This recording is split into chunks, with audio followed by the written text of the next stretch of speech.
What is up guys, this is Tito back with another video on the Redmi K20 Pro, and today in this video I'm going to be showing you the latest EvolutionX ROM on this device. And this is the 27th August 2020 build of the EvolutionX ROM. Yes, I have been using it for about a week now, and here are my impressions.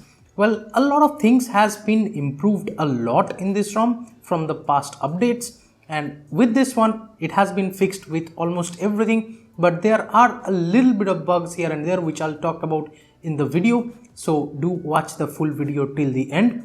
Right now let me just show you the changelogs. This is the EvolutionX version 4.6 here, and if I show you the changelogs, it has the Mi 10 Ultra FOD animation and stuff. Then we have some integer values changes, then you can just like read it out. There is some system UI fixes, of course, then some updater fix and stuff like that. And if you want to install this ROM, I will recommend you, if you are moving from MIUI, make sure to watch the video from the card right there. If you are installing first time a custom ROM on this device, on the K20 Pro, you can watch the full guide from there and you can like flash this ROM perfectly fine. Just make sure to use the latest firmware, which is the 12.0.2 firmware, the MIUI firmware. Now in the Android version section of this particular ROM, over here as you can see, we have the EvolutionX logo up top, of course. Then we have the Android version as Android 10, and let me go back. The device of course shows as Xiaomi Redmi K20 Pro raw file, and here we have the EvolutionX version as 4.6 Franklin official build. The security patch is latest of August 5th 2020. Of course this is not a September build yet. Here we have the stock kernel as perf G kernel. The maintainer is still Joe Huab, so that is awesome, and the build date again shows as August 27th of 2020. Now in the system panel, this is how it looks like. We do have the system updater still, and you can check for updates from here, of course. And let me go back in the gesture section. This is how it looks like. We do have this swipe to take screenshot feature, so this thing actually does work fine, you should not worry.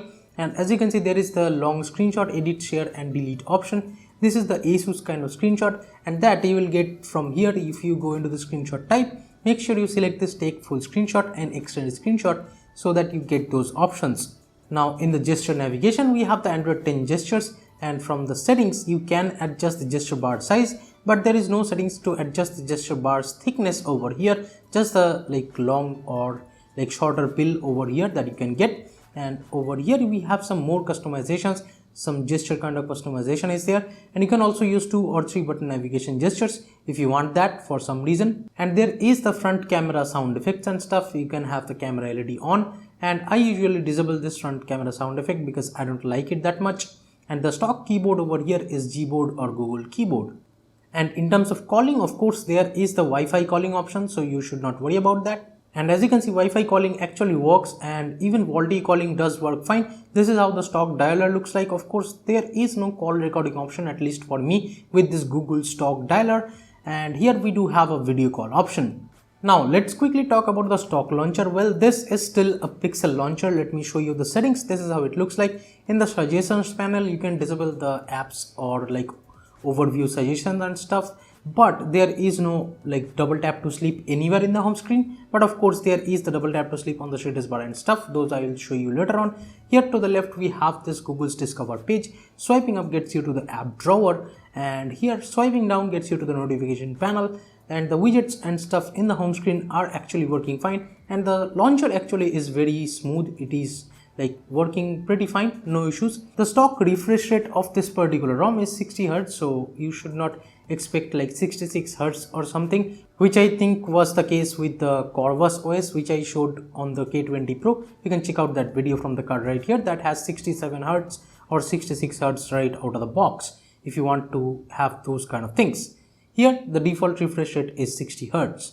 Now let me show you the quick settings panel. This is how it looks like, and you can add more toggles from here if you want to. There are plethora of quick toggles that you can add from this camera and stuff. Let me add that too. And here we have the calculator and stuff, and let me show you what you can do with this camera. As you can see, you can launch a particular camera app with this, so that is a very cool thing. Let me show you. We do have a screen recorder, and this is the oxygenous kind of screen recorder where you can adjust the resolution up to 4K, and here you can change the bitrate up to 24 Mbps, and here you can set the FPS over here of the screen recording up to 60 FPS.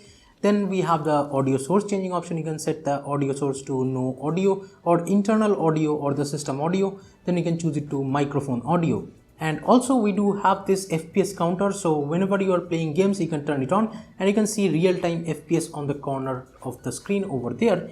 As you can see, if I show you up close, right now the FPS does appear over here, so I'll keep it on for the time being. Now let me just show you the stock camera over here on this ROM. Well, this is the MIUI camera present by default here, and this actually works pretty fine. Let me show you the settings and stuff. This is how it looks like. This is the older MIUI camera, not the MIUI 12's kind of newer camera which has that YOLO kind of UI. This is the older camera. But here the good thing is we do have this portrait mode and stuff, and this portrait mode actually does work. With the newer like MIUI 12 cameras or the ANX camera version 185, the portrait mode is kind of broken, but here it is working, I guess. And in the MIUI camera, switching between lenses is actually very fast, as you are noticing over here. It switches between lenses very fast and smooth, so no issues with the lens switching over here. As you can see, it switches between lenses very fast. And in the video settings, let me show you, you can shoot front camera videos up to 1080p 30 fps with the front camera, of course, and with the rear camera you can shoot videos up to 4K 60 fps over here.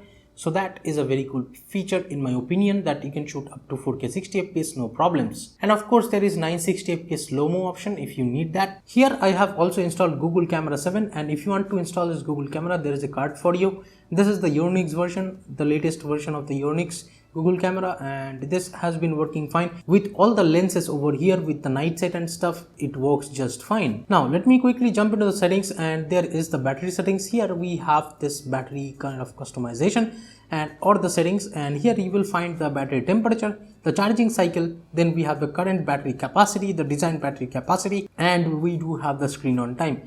Well, the battery life, in my opinion, it is like normal, it is decent. The battery life is not bad at all, but yeah, it is not something that I want to boast about, like about this build or this ROM particularly, because the battery life is decent. I was getting about 6 hours of screen on time over here without a problem, with kind of moderate or heavy usage, I would say. And the battery life has been great. 18 watt fast charging does work fine, that is not an issue. And here you can tap over here and you can see the full battery usage from here. So yeah, and we do have the thermal profile, battery saver, adaptive battery, or the smart charging feature is there. In the display settings, this is how it looks like. We have the lock screen display and stuff. From here you can customize this always on or stuff like that. You can like disable always on or always on while charging and stuff, you can enable those. And here we have the brightness level, dark theme, night light, adaptive or auto brightness. Then live display is there. From here you can adjust the RGB of the screen, or you can adjust the hue, saturation, intensity and contrast of the screen. Then we have the styles and wallpapers, and over here we do have this customization section. And from the clocks we do have this lock screen clock presets. You can set to like anything else with this lock screen clock presets. And in the wallpaper section we have the live wallpapers over here, of course, and you can download them separately, or there are some preloaded ones, so that is pretty cool. In the living universe we still get a lot of live wallpapers, so that is cool. And we do have the screen timeout and lock screen timeout separately, so if you want to stare at the lock screen for 30 minutes you can do that. And we have the rotation settings up to 180 too, so that is pretty good. Then we have this font size, display size, DPI customization, and double tap to wake mode is there, and then DC dimming or anti-flicker mode is there. Now in the sound settings there are some pretty interesting things. Let me show you. We have the volume steps if you want to customize that for some reason. Then we have the live caption, and then we have this audio panel settings which you can enable, like this notification, voice or Bluetooth options. You can enable these if you want to, but this only works with the stock volume panel, which I'm talking about. Like the volume panel I'll show you later on, but right now let me just show you. This is how my volume panel looks like. I'll show you why this is how it looks like and why I'm using this one. So yeah, and there is some dial pad tone, screen locking sound, etc. And if you go all the way to the bottom, there is the screenshot sound disabling option, so that is a really cool thing. And here we have the audio direct, so you can enable that, and the Mi audio direct actually works fine. You can use it with the youth edition by setting it up to the youth edition. And here we have the sound presets. Then we have the hi-fi audio DAC too, and the sound output via the headphone jack and Bluetooth as well is amazing, not a problem over here. And I really like the sound quality via the headphone jack and Bluetooth over here on this ROM. And inside security we do have the fingerprint option, then face unlock, and there is no app lock, at least by default over here. So that is one bummer, that there is no app lock on this ROM, at least by default. Now let me show you the fingerprint scanner speed quickly. It's just double tap over here, and right now from the always on display I'll just tap the fingerprint scanner, and as you can see it unlocks. Very fast fingerprint scanner and accurate it is. Let me show you again. It unlocks again. Now I will do from the lock screen itself. Let me just double tap, and here from the lock screen I just tap, and as you can see, now let me show you from the lock screen itself, and from here as you can see it has unlocked the device very fast. From the lock screen I would say it is the fastest, and as you can see it unlocks like almost right away when I tap the fingerprint scanner. Let me show you again, and as you can see it has unlocked. The fingerprint scanner is blazingly fast, no issues over here right now. Let me show you even with night light turned on. From the always on display, unlocked. Now from the always on display again with the left hand thumb night light turned on, unlocked. Now with the lock screen, always on display turned on, right hand thumb, unlocked. Now again with the lock screen, night light turned on, left thumb, and as you can see it has unlocked. So even with night light turned on, the fingerprint scanner is really fast. The fingerprint scanner is very reliable over here. I have no issues with that. But there is one slight problem that I have faced over here. Let me share with you this screenshot. If you're noticing this glitch over here on the fingerprint scanner area, that happened sometimes with me. Like whenever I was unlocking, fingerprint scanner animation just freezes over there and just stays there. And to fix that, I need to lock the device once, double tap to lock the device once, and then I need to place my finger on the fingerprint scanner, and if it redoes the animation, that's when it fixes that fingerprint scanner animation glitch over here, which is kind of a weird thing that I have noticed. I don't know if it happens with all the animations, but this happened to me with this ColorOS 1 animation. Now here is how the Evolver settings looks like, and they are inside themes. We have the accent color customization, and you can change these presets over here. There are plethora of accent colors presets over here you can choose from, and then we have the accent color picker, and this is kind of a millions of colors RGB customization that you can choose from. So yeah, a lot of accent colors are there, so no issues with the accent themes. Here inside headline and body fonts, we have these much fonts. As you can see, plethora of font options are there, including oxygenous fonts and stuff. Then we have the icon shapes. You can change it to these many icon shapes. A lot of options again. Then we have the status bar icons. You can choose it to rounded, filled, or circular. Then we have the volume panel style.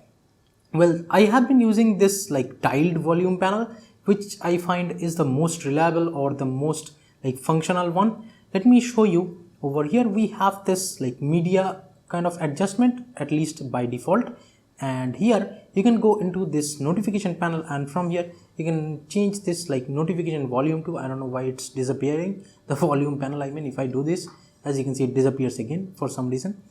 And as you can see, you can put the phone into vibrate or silent like this, or you can change the alarm volume too from here, so that is very good, or you can adjust the media volume from here. And live caption mode is there. I don't know what is that, this one. I think this is a cast kind of volume over here. But yeah, the volume panel, I have been using it with this tiled one. You can also go with AOSP and stuff, but those look a little bit similar with the other ROMs, I guess. And here we have the quick setting tiles, and over here plethora of quick setting tiles changing option is there. If I change it to something like oxygen, let me show you. So yeah, this is oxygenous kind of quick setting toggle, I guess. Let me change it to something else like circle outlined. And from here, as you can see, it changes the quick setting panel style a little bit. So a lot of quick setting toggle styles are there. And here we have the header image. You can also have this EvolutionX kind of header image. Let me show you. If I choose it to EvolutionX Lite, and from here, and I'll turn on this header image, and right now, as you can see on the top, there is the EvolutionX kind of header image. You can choose it if you want to, but for some people it might be annoying. But yeah, I think it looks good. Even with the dark one, it looks good. Here we have the new tint style and stuff. Then use default colors for the quick setting toggle and stuff like that. Then we have the blur behind quick setting toggle. This is a beta feature, it says. And here, as you can see, there is the background blur over here whenever you are into the quick setting panel. So that looks pretty cool. Let me go back from the themes. Inside status bar, we have the clock position and stuff. Then we have the AM PM style customization and all the date style fonts, etc. Then we have the network traffic indicator customization. I use a separate app for that. Then we have the rounded corners. If you feel like this top part over here is kind of weird, you can customize the status bar padding if you want to. And here we have the status bar items, and headset, Bluetooth, etc. icons are actually there. Let me scroll down. We have the privacy indicator, status bar logo, then we have the battery style, and you can change it to big circle, which I do not find in most ROMs, so I like this big circle. Or you can choose it to icon portrait, circle, dotted circle, filled circle, text hidden, normal circle, etc. And here we have the battery percentage changing option. You can choose the position of it to inside the icon or next to the icon, or you can totally hide it. Then we have the 4G VoLTE icon and stuff, and view Wi-Fi icon is there too, but sometimes the view Wi-Fi icon does not appear right now. Okay, I disabled and re-enabled it right now. As you can see, if I show you up close, the view Wi-Fi icon did appear. And the VoLTE icon you can like choose or customize it too. So as you can see, there are plethora of VoLTE icons that you can choose from. The Asus one, Oxygen OS one, MUI and stuff like that is there. Then we also have the MIUI 11 one, which I think no one will apply. Let me go back. Here we have the notification settings and heads up, you can disable that. Pulse on always on display is there. You can customize the pulse color from here, so that is very good. Notification light customization is there. It is part app customization. Then we have the battery charging light and stuff. That is the light on the front camera, and it does work while charging and stuff. Then let me scroll down. We have the notification vibration, noise notification when screen is on and stuff. Blink for incoming call, flashlight. This is a MIUI kind of feature. Whenever you receive a call, it blinks the flashlight on the back side of the device. Let me go back. We have the quick setting panel customization. We have the quick pull down and stuff. Then we have hide battery icon, battery percentage. These are the same things which was there earlier. And column and row number customization is there. Quick setting footer text is there, and edit icon and stuff is there. Then inside power menu, we do have the advanced reboot. And from here, let me show you inside advanced. We can directly reboot to recovery or fast boot, or just reboot the system UI. So that is very good. And you can also enable screenshot, screen record, etc. in the power menu if you want to. And there is the lock screen advanced reboot too. So if you want to disable advanced reboot in the lock screen, that you can do. And here we have the gestures, and inside ASP gestures we have the same thing. Let me go back. We have the brightness control. So we can control the brightness just by sliding a finger on the status bar, just like this, as you are noticing. So this I think is the most amazing feature over here, which I use on a daily basis, as you guys know. Now here we have the quick torch. This is the long pressing the power button to toggle torch or something. So this feature works fine, not a problem. And there is the double tap to sleep on the status bar and lock screen, and this actually works fine, as you can see. Double tap to wake and double tap to sleep both work super fine, no issues with that. Let me go to the lock screen now, and here we have the pocket detection too, and then we have the fingerprint authentication. Then inside fingerprint icons, we have a lot of icons right now, and as you can see, you can choose from any of these icons. I don't know, for some reason the EvolutionX icon which was there earlier, that I simply cannot find over here. I don't know why, might be removed. And here inside fingerprint animations, we do have some like really nice animations. I have changed the animation right now to Meet in Ultra, and right now let me show you up close with this Meet in Ultra animation. This is how it should look like. So yeah, looks very cool. Also you have a lot more animations like this color OS 1, 2, then halo ring and stuff like that, this DNA, ripple, McLaren and rhythm, pulse, etc. A lot of animations that I'm not talking about. The starlight and stuff, these things are there. And I have been using the fingerprint pressed effect to this Vivo Cyan. This is the best one that works. This is the light color which emits from the fingerprint scanner whenever you tap it. So I would definitely suggest you go with this Vivo Cyan shadow option. So with this option, this is the most efficient thing which I have seen with the fingerprint scanner on this ROM at least. And there is the charging info and stuff, then clock widget and stuff you can customize, which I did. That is why my lock screen looks like this clock and stuff. It is a little bit bigger. I have changed the size of this clock widget, date widget and stuff like that. And with this date widget, I have changed this to dark with accent borders. That is why it looks like that. And inside charging animation, you can set it to flash, battery, etc. whatever. There is a small icon which appears over here. And here inside music, we have the media cover art, and the lock screen album art. You can change it to gradient blur and stuff. Music visualizer is there. We have the navigation panel, and here we have the enable navigation. Pulse on the navigation bar if you're using the navigation bar, of course. Then we have the invert layout. If you're using the 2 or 3 button navigation, you can invert their layout. Then we have the home screen, long press action and stuff like that if you're using that 2 or 3 button navigation again. And we have the volume, key, cursor and stuff like that. Let me go back to the animations. Here we have the screen off animation changing option to CRT or scale, or you can set it to default. Then we have the duration of some like quick setting toggle animation and stuff, and the whole UI animation you can customize from here. Let me go back. We have the MISC settings, and from here you can customize the smart pixel, gaming mode, etc. Wake up on charge you can disable, and charging animation you can enable that. This is the pixel kind of animation simply, and we have the dashboard conditions and stuff like that. You can adjust the ambient display brightness. This is the always on display brightness. You can like lower it down if you feel like the always on display brightness is too much. And here we have the USB configuration changing option. I usually set it to file transfer, so that whenever you connect a USB cable to the PC, it opens the files of the phone on the PC. In the top we do have the about section of this customization, and from here you can donate to the developers, and I would definitely suggest you, if you want to support their work, do donate to the developers of all the ROMs. Let me go back. That's pretty much it about the customizations of this ROM. Now let's just quickly set up the face unlock. So right now let's just double tap on the status bar to lock the device, and from the lock screen I need to swipe up just like this, and right now as you can see it has unlocked with the face unlock. Let me show you again. So yeah, the face unlock speed is not bad at all. There is no option to disable that swipe up thing, or you can just press the power button or just double tap on the screen to wake, then it will use the face unlock and right away it will unlock. That thing will not happen over here. You have to swipe up to use the face unlock. Now let me just open some of the apps quickly and show you the app open up speeds and the RAM management here. And while I do that, let me talk about the performance over here. I would say the performance of this ROM has been really great. I did not have any problems with any kind of random reboots or freezes in the UI. I did not see that. I only have seen that fingerprint scanner problem that I have already talked about. So that was all the thing that I have faced over here. The overall performance of this ROM has been really great. As you can see, let me open all these apps from memory again. So yeah, all the apps do stay in memory, so not a problem with the RAM management or even app opening up speeds over here. And here is the benchmarks of this ROM, the Android and Geekbench scores for you.